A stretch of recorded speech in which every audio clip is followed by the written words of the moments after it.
Sejahtera semua, selamat datang ke channel Fels Lifestyle. Halo semua, salam sejahtera Malaysia. Salam sejahtera Malaysia. Halo semua, salam sejahtera Malaysia. Salam sejahtera Malaysia. Halo semua, salam sejahtera Malaysia.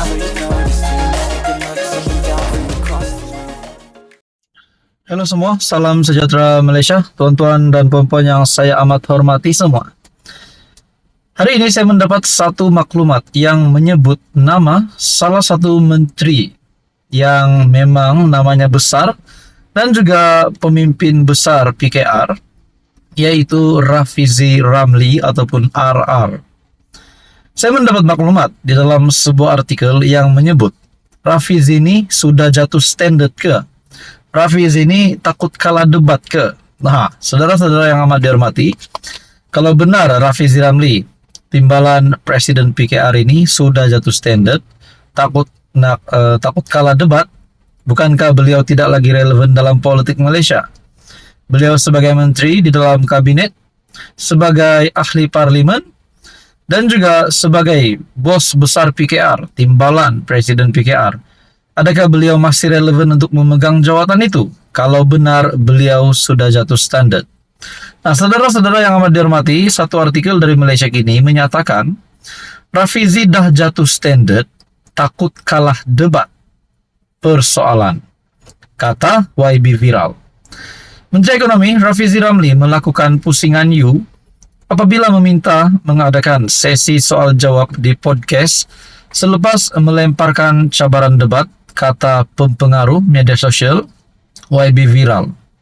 Walaupun Rafizi dikenali sebagai seorang yang kerap membuat pusingan you, cabaran debat yang bertukar menjadi podcast soal jawab dan perbincangan ini adalah bukti betapa teruknya Rafizi telah jatuh standar. Adakah benar memang Rafizi telah jatuh standar di sini? Sebelum saya meneruskan artikel ini, kita juga tahu sebelum ini Rafizi yang pernah mengalami satu masalah kesehatan yang dikaitkan dengan jantung Rafizi, tetapi disahkan juga Rafizi stabil. Adakah dengan keadaan kesehatannya juga mampu membuatkan Rafizi jatuh standar sehingga memampukan beliau untuk tidak lagi memegang mana-mana jawatan yang besar di dalam politik Malaysia? Itu pun boleh menjadi persoalan. Dalam artikel ini lagi, adakah Rafizi takut kalah debat dengan seorang pempengaruh yang dituduhnya hanya menyebarkan pembodohan soal YB Viral dalam satu kenyataan? Pada 15 Desember, timbalan Presiden PKR menyampaikan jemputan rasmi kepada pengguna TikTok Pro Perikatan Nasional yang memuat naik video yang menyelar kerajaan dan dasar-dasarnya. Menurut Rafizi, pempengaruh itu menyebarkan pembohongan tidak berasas kepada pengikut mereka adalah antara ancaman terbesar yang dihadapi kerajaan. Dengan adanya platform media sosial, terutamanya TikTok, mereka berleluasa menyebarkan fitnah dan pembohongan. Mereka akan memainkan sentimen demi sentimen yang tidak memberikan gambaran dan perspektif sebenar, yang akhirnya memesongkan kefahaman rakyat mengenai satu-satu perkara. Apabila ditanya di parlimen, pemimpin politik mereka sendiri tidak boleh menjawab.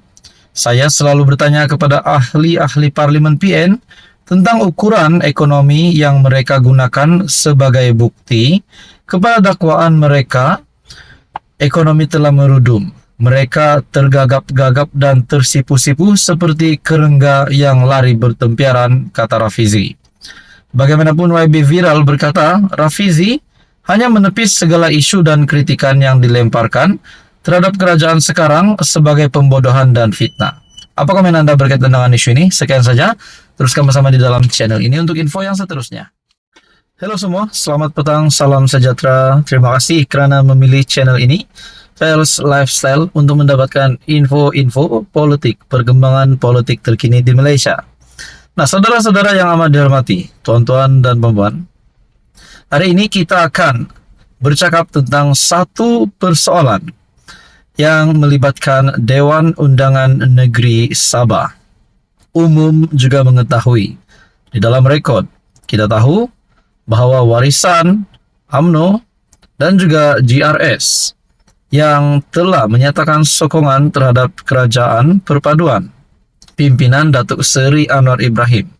Namun, kenapa tiba-tiba timbul lagi isu ataupun persoalan berkaitan dengan sokongan parti ataupun kerjasama Parti Baharu menentang GRS pada pilihan Raya Negeri Sabah yang diadakan pada masa akan datang? Tuan-tuan dan puan, di dalam satu berita ataupun maklumat yang saya terima, dikongsikan melalui artikel BH Online, penganalisis berkata, kerjasama warisan UMNO Sabah hanya mewujudkan kekeliruan. Nah, selepas kita mendengar nama warisan dan UMNO Sabah, kalau benar warisan dan UMNO Sabah ini akan menjalinkan kerjasama baru untuk menggulingkan Ketua Menteri Sabah hari ini, yaitu Haji G, dan juga kepimpinan GRS di Sabah akan digulingkan dengan kerjasama baru ini. Bukankah perkara ini tidak juga mustahil akan berlaku, dan mungkinkah DUN Sabah akan bubar seawal daripada tarikh yang telah diterapkan pada PRN Sabah?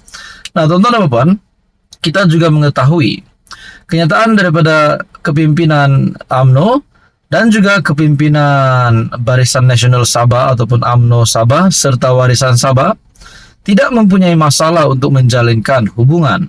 Tetapi adakah benar hubungan ataupun kerjasama ini sudah terjalin? Dan kalau sudah terjalin, adakah memang benar untuk menggulingkan kerajaan negeri pimpinan GRS di Sabah? Saudara-saudara, di dalam artikel ini, kerjasama Parti Warisan dan UMNO Sabah untuk menentang kerajaan negeri di tadbir GRS Gabungan Rakyat Sabah pada pilihan raya negeri akan datang dikhawatiri mewujudkan kekeliruan pengundi. Penganalisis politik percaya kekeliruan itu perlu ditangani supaya tidak berlaku krisis keyakinan pengundi kepada dua parti terbabit. Penganalisis politik Universiti Malaysia Sabah, Dr. Romzi Ationg berkata, hasrat warisan dan UMNO Sabah menjalinkan kerjasama semestinya akan mewujudkan kekeliruan sekiranya mereka menetapkan sasaran untuk menentang GRS. Itu memang benar, tetapi kalau kerjasama di antara warisan dan UMNO Sabah ini untuk bergabung dan bekerja sama pula dengan GRS, rasanya itu pasti akan mengukuhkan lagi kedudukan kepimpinan politik di Sabah. Namun di dalam artikel ini, katanya, semuanya bergantung kepada pengundi, kerana merekalah yang akan membuat keputusan. Semestinya akan mewujudkan kekeliruan, namun terpulang kepada rakyat untuk menilai dan memilih. Beliau juga mengulas kenyataan Presiden Warisan Datuk Seri Muhammad Shafie Apdal yang mahu menjalin kerjasama dengan UMNO Sabah pada PRN yang dipercayai diadakan tahun depan untuk menentang kerajaan negeri yang kini ditadbir GRS. Untuk rekod, warisan UMNO dan GRS kini menyokong kerajaan perpaduan di bawah tampuk pemerintahan Datuk Seri Anwar Ibrahim. Muhammad Shafie menjelaskan kerjasama itu bukan mustahil kerana pihaknya tidak mempunyai sebarang masalah dengan UMNO. Dalam reaksi balas kenyataan itu, pengerusi perhubungan UMNO Sabah Datuk Seri Bung Mokhtar Radin berkata pihaknya juga tiada halangan menjalin kerjasama dengan warisan demi menghadapi PRN. Bagaimanapun, Setiausaha Agung UMNO Datuk Dr. Ashraf Wajdi Dusuki menyatakan parti itu belum membuat sebarang keputusan. Berhubung kerjasama dengan warisan memandangkan masih banyak masa sebelum PRN diadakan. Nah, saudara-saudara, menjadi persoalan. Adakah DUN Sabah akan bubar pada masa terdekat? Nah, itu semua menjadi soalan. Dan soalan yang utama lagi, adakah warisan dan UMNO Sabah benar-benar akan bergabung untuk menjatuhkan pimpinan GRS di Sabah? Apa komen Anda? Sekian saja, teruskan bersama di dalam channel ini untuk info yang seterusnya. Mohon bantu channel ini dengan menekan butang like, share, dan juga subscribe.